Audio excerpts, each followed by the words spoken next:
आगे बढ़ते हैं, बात अब करेंगे अमेरिका की, जिसका पतन लगातार हो रहा है और छोटे देश आखिर अमेरिका को इग्नोर क्यों कर रहे हैं। इस बुलेटिन में हम इस पर चर्चा करेंगे। आपको बता दें कि ईरान अमेरिका टकराव लगातार बढ़ता हुआ नजर आ रहा है।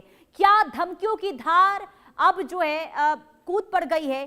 क्या दुनिया अब वॉशिंगटन की चेतावनियों को हल्के में लेने लगी है? और क्या डोनाल्ड ट्रंप के सख्त बयानों का असर पहले जैसा नहीं रहा है? नमस्कार, मैं हूं आपके साथ पुरीता सिंह और आपको इस बुलेटिन में अमेरिका और ईरान के बीच में जो स्थिति अभी बनी हुई है, इसे लेकर आगे क्या हालात होंगे और तनाव आखिर किस तरीके से आगे बढ़ रहा है, इसे लेकर पूरी जानकारी आपको देंगे। देखिए, एक तरफ अमेरिका लगातार कड़े संदेश दे रहा है और दूसरी तरफ ईरान झुकने के बजाय आंख में आंख डालकर जवाब दे रहा है। अब मिडिल ईस्ट का मोर्चा गर्म है।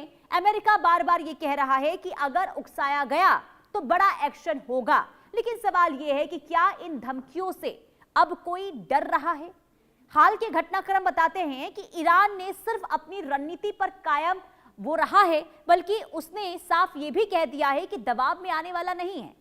ट्रंप के बयान, जिनमें सख्त चेतावनियां और सैन्य कार्रवाई के संकेत शामिल हैं, क्या वो सिर्फ राजनीतिक संदेश बनकर रह गए हैं? क्योंकि जमीनी हकीकत यह है कि ना तो ईरान पीछे हट रहा है और ना ही क्षेत्रीय समीकरण अमेरिका के पक्ष में पूरी तरीके से इस वक्त दिखाई दे रहे हैं। तो क्या ये अमेरिका की डिटरेंस पावर में गिरावट है? क्या छोटे और मिडिल पावर देश अब खुलकर चुनौती देने की स्थिति में आ गए हैं? आज की बहस में हम समझने की कोशिश करेंगे कि क्या अमेरिका की धमकी अब बेअसर हो रही है?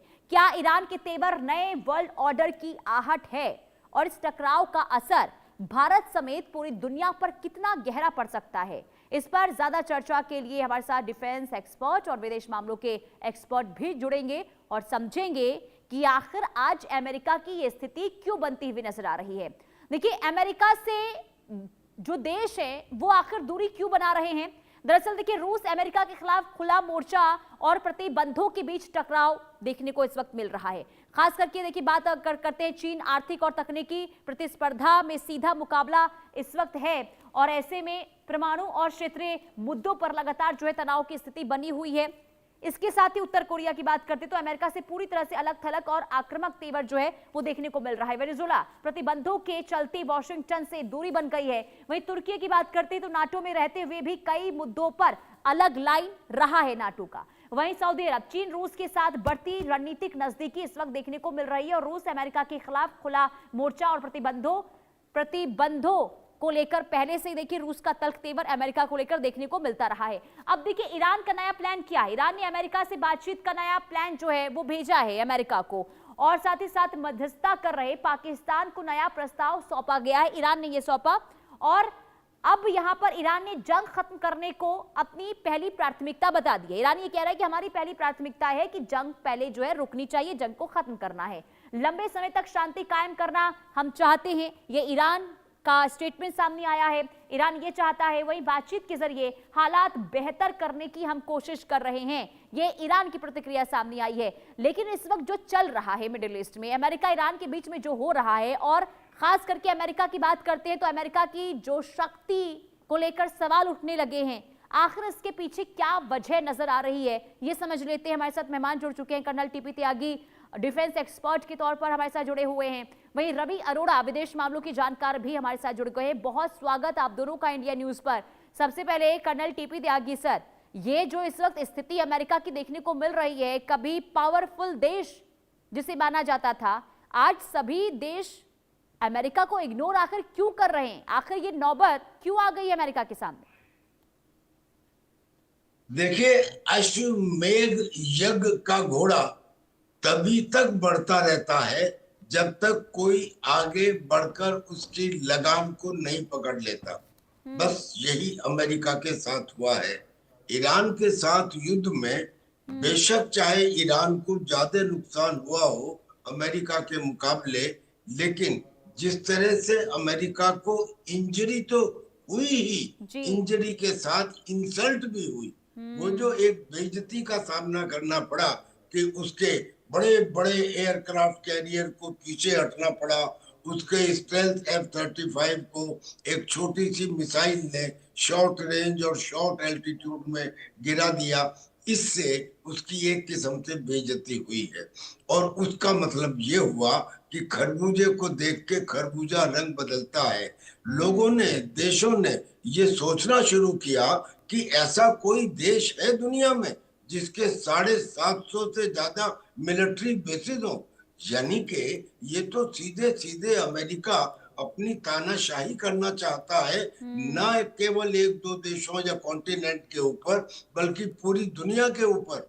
तो अब चाहे जिम्बाब्वे हो, चाहे घना हो, चाहे क्यूबा हो, ये जितने, और अफ्रीका के भी 30 से ज्यादा देश जिनके साथ अमेरिका ने हेल्थ के बारे में संधि की हुई थी, वो भी खड़े हो गए। वो भी कह रहे हैं कि हम इसको नहीं मानते। यानी कि अमेरिका की जो साख थी, वो साख लगातार गिरती जा रही है। और अब तो लोग ये कह रहे हैं कि हमें तू क्यों डराता है, कोई हम डरने वाले हैं? हमने, तू भी देखा है, तेरा खंजर भी देखा है। ये बात ईरान ने साबित कर दी। बाकी लोग अब उसका अनुसरण कर रहे हैं। जी। मैं समझता हूं कि एक नया world order is the requirement of the day. और असलियत में इसकी शुरुआत हो भी गई थी। आज से 2 साल पहले जब रशिया के ब्रिक्स में, कजान में ब्रिक्स की मीटिंग हुई थी। ब्रिक्स का मतलब जिसके अंदर ब्राजील, रशिया, इंडिया, चाइना और साउथ अफ्रीका, इनकी जब मीटिंग हुई थी तो उस समय ये तय कर लिया गया था कि जी। एक नए वर्ल्ड ऑर्डर की जरूरत है, डॉलर की दादागिरी को कम करना है। और उसकी बानगी देखने को मिली थी जब पिछले साल एससीओ की मीटिंग बीजिंग में हुई थी, और जब मोदी, जिनपिंग और पुतिन एक दूसरे के साथ हाथ मिलाते हुए आगे बढ़े थे।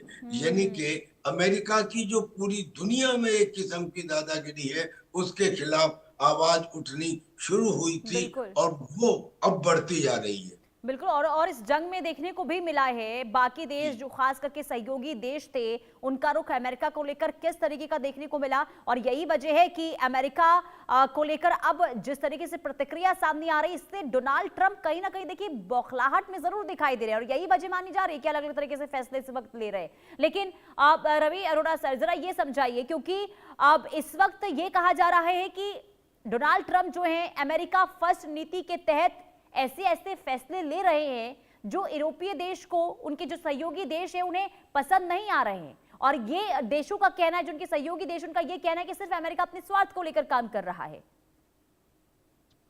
पुनीता जी, अमेरिका इस समय ना सिर्फ पूरी दुनिया बल्कि नाटो देशों का भी विश्वसनीयता खो चुके हैं। खासकर डोनाल्ड ट्रंप की जो विदेश नीति है, जो उनका रवैया है, वह दिखा रहा है कि किस प्रकार से वो आक्रामक होकर न सिर्फ पूरी दुनिया के अंदर एक गलत मैसेज दे रहे हैं, लगातार कहीं टैरिफ बढ़ाते हैं, वेनेजुएला पर कब्जा करते हैं, ईरान पर हमला करते हैं और नाटो देशों को उस युद्ध में शामिल होने के लिए आह्वान करते हैं, पर कोई भी नाटो देश उनके साथ खड़ा नजर नहीं आया। तो यह साफ दिख रहा है कि आज अपनी विश्वसनीयता को, बेशक से अमेरिकन फर्स्ट का वो नारा दे रहे हैं, वो यह ठीक है कि वो अमेरिकन को पहले से ज्यादा समृद्ध करना चाहते हैं, लेकिन सच्चाई ये भी है कि जिस प्रकार से पूरी दुनिया में वो सताई बनकर उभरे, जिस प्रकार से आपको बता दूं मैं, डिक्टेटरशिप जब भी किसी मुल्क ने की है उसका पतन होना तय है। और जिस प्रकार से आपकी हेडलाइन है, अमेरिका का भी अब पतन होना शुरू हो चुका है। लगातार आप समझिए, जिम्बाब्वे की बात करें, घाना की बात करें, क्यूबा की बात करें, डेनमार्क की बात करें, ईरान की बात करें या नाटो देशों की बात करें, मतलब सभी उनकी हर बात को इनकार कर रहे हैं। चाहे साझा डेटा की बात करें, क्योंकि के ऊपर जिस प्रकार से अमेरिका अपनी विदेश नीति के तहत डील करना चाहता है, उसको लेकर भी इन देशों ने इनकार कर दिया है। यह साफ दिख रहा है कि अब सिर्फ बड़े देश ही नहीं, छोटे छोटे देशों के भी हौसले बुलंद हो चुके हैं। खासकर ईरान के बाद, जिस ईरान को 5 दिन में अमेरिका जीत लेना चाहता था, इतने दिन बीत जाने के बाद भी आज 9 शर्तों के साथ बातचीत करने को तैयार बैठा है। जिस प्रकार से ईरान उनकी शर्तों का जवाब 14 शर्तों के साथ भेज रहा है, मतलब साफ है कि ईरान के हौसलों को पस्त नहीं कर पाया। मतलब साफ दिख रहा है कि ईरान ने एक ऐसा पत्थर जो है बीच में साबित कर दिया है कि कहीं ना कहीं अमेरिका को झुककर सोचना पड़ रहा है कि आखिर यह हो क्या रहा है। उसके बावजूद भी वह कभी क्यूबा का नाम लेता है, कभी घाना की बात करता है, कभी जो छोटे देशों को दबाने की जिस प्रकार से वो बात कर रहा है, ऐसे में आज बगावत का सूर छिड़ चुका है। और अमेरिका का अब जिस प्रकार से पूरी दुनिया के अंदर एक व्यवहार था, जो एक रणनीति के तहत वो काम करता था, वो कहीं ना कहीं अब खत्म होने को दिख रही है। और खासकर अब जो विरोध शुरू हुआ है, खासकर छोटे देशों द्वारा, इसका असर दूरगामी होगा, क्योंकि अब तक सिर्फ लड़ाई रूस, अमेरिका और चीन के बीच में दिखती है। अब छोटे देशों के बैकफुट पर आने के बाद इसके साथ अमेरिका को जवाब दे रहे हैं, तो ऐसे में अमेरिका की जो विदेश नीति है उस पर भी प्रश्न चिन्ह शुरू हो चुका है, क्योंकि उनको भरोसा नहीं है कि अमेरिका पर, वो जानते हैं इनकी स्वास्थ्यता पर, उनकी संप्रभुता पर और उनकी सुरक्षा पर कहीं ना कहीं अमेरिका जिस प्रकार का डाटा लेकर कहीं ना कहीं आने वाले टाइम में एक बड़ा खतरा साबित हो सकता है। जैसे उसने वेनेजुएला के साथ किया, जैसे उसने ईरान पर हमला किया, आने वाले टाइम में इन छोटे देशों पर भी कहीं ना कहीं वो हमला कर सकता है, इन देशों को भी दबा सकता है। मतलब साफ है, आज दुनिया में एक दहशत का माहौल है। यही तो वजह है कि इस जंग में ईरान, देखिए, अमेरिका को सीरियस ले नहीं रहा और ईरान का बयान भी सामने आया है कि ईरान जो कहता है उसमें कोई भी सच्चाई नहीं होती है। वो अब इससे ये कर्नल टीपी त्यागी सर ये समझा जाए कि जब देखिए सत्ता में डोनाल्ड ट्रंप आए थे, उनकी तरफ से एक नारा दिया गया था, मेक अमेरिका ग्रेट अगेन। क्या इस नीति को आगे बढ़ाने के चक्कर में डोनाल्ड ट्रंप जो हैं इतने ज्यादा बौखलाहट में है, या फिर गलत नीति यहां पर अपना रहे जिस वजह से अब अमेरिका की छवि धूमिल होती हुई नजर आ रही है? क्या वजह इसकी मान सकते हैं, या फिर इस जंग की वजह से ये हालात हो गए हैं डोनाल्ड ट्रंप के? नहीं, आप बिल्कुल ठीक कह रही हैं पुनीता जी, बिल्कुल ठीक कह रही हैं कि उनकी जो ये डोनाल्ड ट्रंप का जो मर्क्यूरियल कैरेक्टर है, जब ये सेकंड टर्म में आए तो इन्होंने कहा कि दो शब्द हैं जो बहुत सुंदर हैं, एक लव और दूसरा फेथ। लेकिन कहने लगे मेरे लिए दो और शब्द हैं जो उससे भी ज्यादा खूबसूरत हैं, एक टैरिफ और दूसरा सैंक्शंस। इन्होंने टैरिफ और सैंक्शंस को लगा के पहले तो दुनिया में अपने लिए एक बैड ओपिनियन पैदा कर ली। अब उसके बाद इन्होंने दूसरे लोगों के, दूसरे देशों के स्वाभिमान पे ऐसी डायरेक्ट चोट पहुंचाई कि आम आदमी भी उसे सहन नहीं कर सकता। फॉर एग्जाम्पल, इन्होंने अभी जो एक स्टेटमेंट दिया, और वो स्टेटमेंट करीब करीब वर्बेटम ये है कि हम जब ईरान को जीतकर अपने नेवल बेड़े के साथ वापस जा रहे होंगे, तब हम केवल अपना यूएसएस अब्राहम लिंकन ही क्यूबा के तट के पास भेज देंगे। अब्राहम लिंकन को देखते ही क्यूबा के लोग इतने डर जाएंगे कि वो बगैर लड़े हुए ये कहेंगे, आइए आपका धन्यवाद है, हम आत्मसमर्पण करते हैं। यही सेंटेंसेस हैं जो डोनाल्ड ट्रंप ने कहे हैं। बताइए, अब क्या क्यूबा के लोग will they take it lying down? Nobody will take. जब आदमी की कमर और दीवार के बीच में कोई स्पेस बचता ही नहीं तो वो रिटेलिएट करता है, छोटा हो या बड़ा हो। डरा हुआ जानवर भी जब फंस जाता है कोने में तो वो रिटेलिएट करता है। कहने का मतलब ये है कि जैसे बिल्कुल बड़ा बढ़िया बताया हमारे विदेश मामला के जानकार ने कि नेटो हो और या मिडिल ईस्ट कंट्रीज के देश हो जिन्हें ये भरोसा उठ गया कि अमेरिका हमको सुरक्षा नहीं दे सकता, यानी अमेरिका की किरकिरी हुई है। और देखिए, अमेरिका, खास करके डोनाल्ड ट्रंप कहते तो बहुत बड़ी बड़ी बातें हैं, और जो आज ये स्थिति अमेरिका की हो रही है वो कहीं ना कहीं ये भी वजह मानी जाए सर कि डोनाल्ड ट्रंप जो बातें बोलते हैं उसमें जरा भी किसी तरीके से ना कोई अहमियत नजर आता है। वो जो कहना होता है वो कह देते हैं, लेकिन इसका असर होता नहीं, और यही वजह है कि बाकी देश अब अमेरिका को हल्के में लेने लगे हैं। बहुत शुक्रिया आप दोनों का इंडिया न्यूज़ से जुड़ने के लिए और विस्तार से महत्वपूर्ण जानकारी देने के लिए। और आगे बढ़ते बड़ी खबर दिल्ली से।